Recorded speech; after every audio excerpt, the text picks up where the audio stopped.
आज हमने अपने गठबंधन का नाम इंडिया रखा है तो आप नाम बदल दोगे। ठीक है, फिर आप नाम बदल दो, कुछ दिन बाद हम अपने गठबंधन का नाम बदल के अगर भारत रख लेंगे तब क्या करोगे? कि कहां सोया है चौकीदार, कहां सोया है चौकीदार। तो अपना चलाया हुआ 2000 का नोट नहीं चला सके वो देश क्या चलाएंगे? बात तो सही है। वंदे भारत का वीडियो तो देखा होगा आप सबने ना। चलती हुई रेलगाड़ी से पानी टपक रहा है, सड़कें धंस रही हैं, पुल टूट रहे हैं, सोना पीतल में बदल रहा है। प्याज का किसान खून के आंसू रो रहा है और सरकार को नाम बदलने की पड़ी है। परिंदे भी नहीं रहते पराये आशियानों में, हमारी उम्र गुजरी है किराए के मकानों में। हम समझते हैं उस दर्द को। 19 साल जिस घर में रहे उस घर को आपने महीने भर के अंदर छुड़वा लिया। लेकिन उस शख्स का नाम राहुल गांधी है। जब वो अलल ऐलान खड़ा होकर के माइक पे कहता है कि कांग्रेस के सिपाहियों डरो मत, एक नारा जब वो देता है तो वो नारा सिर्फ आपके लिए नहीं होता, आपके अंदर एक जज्बा आता है कि हम डरेंगे नहीं, और उधर पूरी सरकार हिल जाती है। मैं इस चीज को दिल्ली में बैठ करके देख रहा हूं। आज हमने अपने गठबंधन का नाम इंडिया रखा है तो आप नाम बदल दोगे। ठीक है, फिर आप नाम बदल दो, कुछ दिन बाद हम अपने गठबंधन का नाम बदल के अगर भारत रख लेंगे तब क्या करोगे?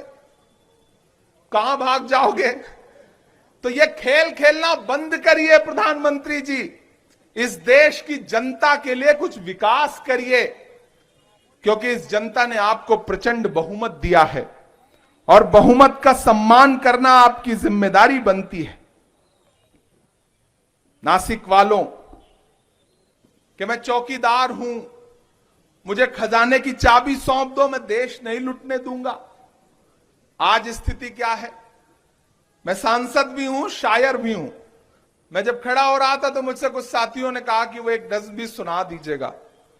तो मैं चाहता हूं कि मैं सुना दूं, नहीं आप बाद में कहेंगे कि सिर्फ भाषण सुना के चले गए। कहां सोया है चौकीदार, कहां सोया है चौकीदार। ये जो साथी बाईं तरफ खड़े हैं, इधर जो दाईं तरफ खड़े हैं, उधर जो पीछे खड़े हैं, थोड़ी देर के लिए आप जागेंगे और आपकी तालियों का शोर, आपका जो हौसला है, आपकी जो जिंदा दिली है, वो पूरे महाराष्ट्र में जाएगी तो जनसंवाद यात्रा को और ताकत मिलेगी।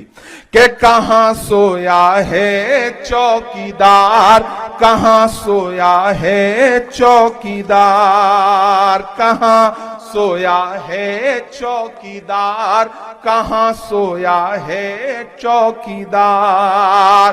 डीजल और पेट्रोल की कीमत रही सैकड़ा मार, कहां सोया है चौकीदार, कहां सोया है चौकीदार। पूरे देश में आज तक ऐसा कोई व्यक्ति नहीं मिला जिसने प्रधानमंत्री जी के साथ पढ़ाई की हो। अभी बाला साहब थोराट जी से पूछा जाए कि आपके क्लासमेट कौन थे तो 2-4 निकल आएंगे। लेकिन मोदी जी ने पॉलिटिकल एंटायर साइंस में पोस्ट ग्रेजुएशन कर लिया, आज तक एक भी बंदा नहीं मिला जिसने उनके साथ पढ़ाई की हो। अच्छा, यह भी सच है कि आज तक एक भी बंदा नहीं मिला जिसने उनके हाथ की बेची हुई चाय पी हो। नहीं मिला कोई, लिटरली नहीं मिला। तब एक शायर जो है वो अपने लहजे में बात करने की कोशिश करता है कि कहां सोया है चौकीदार, कहां सोया है चौकीदार। चाय बेचने वाला पूरा भारत बेच रहा है। इतने कमजोर तरीके से सुनेंगे तो काम नहीं चलेगा, पहुंचाइए उनके कानों तक कि चाय बेचने वाला पूरा भारत बेच रहा है। इसी काम में हासिल उसे महारत बेच रहा है। कि रेल बिक गई, तेल बिक गया, बिका हवाई अड्डा। रेल बिक गई, तेल बिक गया, बिका हवाई अड्डा, सब कुछ बिकता देख के खुश हैं अपने जेपी नड्डा। कि जनता महंगाई की मारी करती हाहाकार, कहां सोया है चौकीदार, कहां सोया है चौकीदार। चलती हुई रेलगाड़ी से पानी टपक रहा है। वंदे भारत का वीडियो तो देखा होगा आप सबने ना। चलती हुई रेलगाड़ी से पानी टपक रहा है, सड़कें धंस रही हैं, पुल टूट रहे हैं, सोना पीतल में बदल रहा है। प्याज का किसान खून के आंसू रो रहा है और सरकार को नाम बदलने की पड़ी है। नासिक वालों, बहुत जिम्मेदारी से एक बात कहता हूं कि जो अपना चलाया हुआ 2000 का नोट नहीं चला सके वो देश क्या चलाएंगे?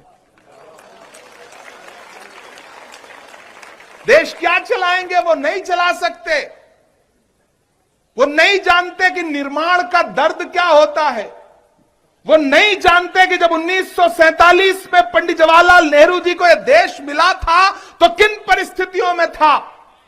आज पंडित जवाहरलाल नेहरू जी के कद को बुरा कहने वाली भाजपा, उनके कद को छोटा करने का प्रयास करने वाली भाजपा, मैं उनसे कहना चाहता हूं कि किसी एक दिन, एक मिनट के लिए भी अगर पंडित जवाहरलाल नेहरू जी जैसा विजन अपने अंदर ला पाओ तो मैं तुम्हें मानूं।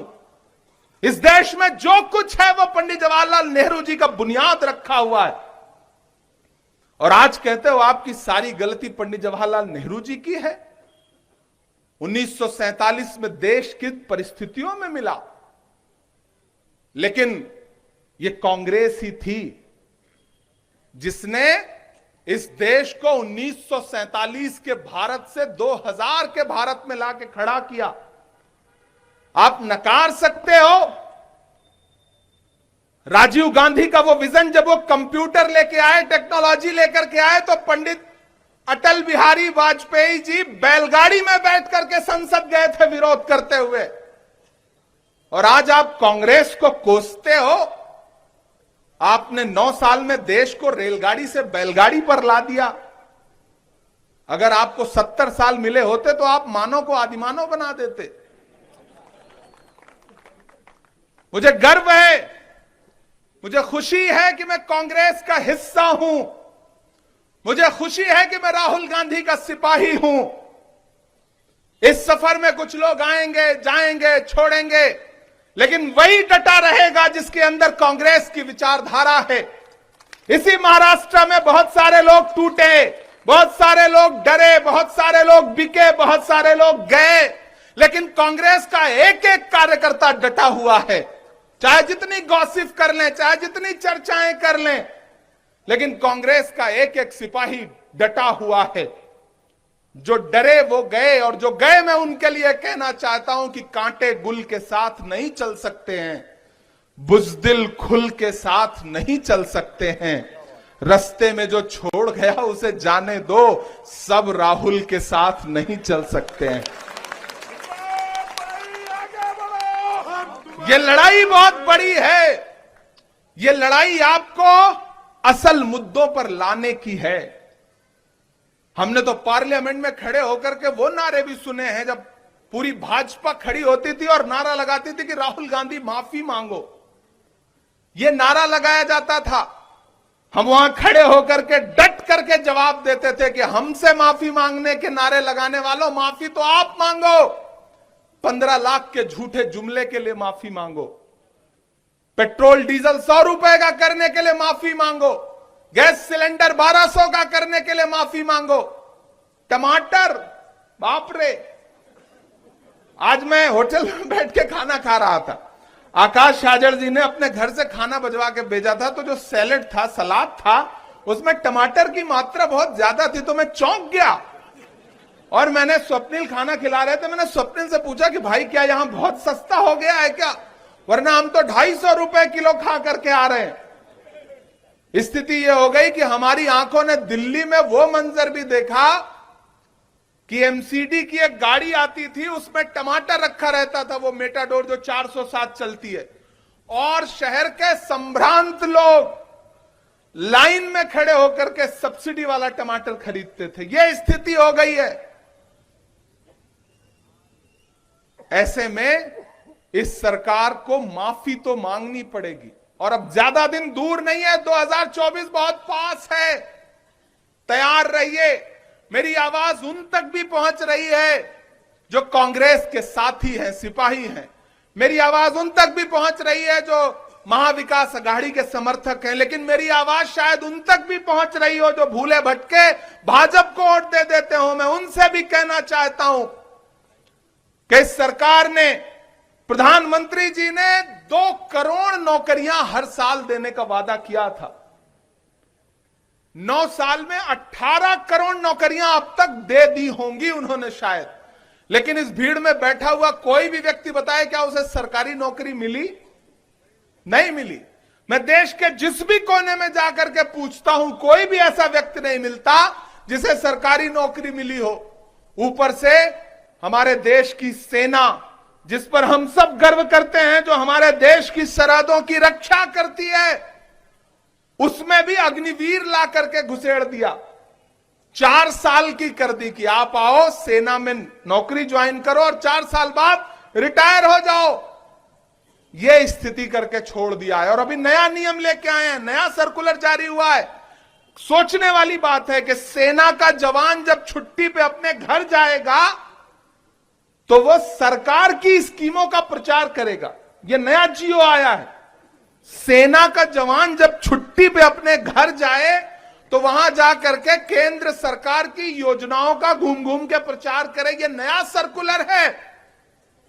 आप अंदाजा लगाइए, सोचिए कि वो सेना जिन पर हम गर्व करते हैं, जब किसी एक शहीद सैनिक का घर लौट करके शव उसका घर आता है तो पूरा इलाका, पूरा देश रोता है। आज आप उससे यह काम कराना चाहते हैं? यह स्थिति करके रख दी गई है। एक बार फिर से आप सारे लोगों का बहुत शुक्रिया। कहां आंसुओं की ये सौगात होगी, नए लोग होंगे, नई बात होगी। मैं हर हाल में मुस्कुराता रहूंगा, तुम्हारी मोहब्बत अगर साथ होगी। चिरागों को आंखों में महफूज रखना, बड़ी दूर तक रात ही रात होगी। मुसाफिर हैं हम भी, मुसाफिर हो तुम भी, किसी मोड़ पर फिर मुलाकात होगी।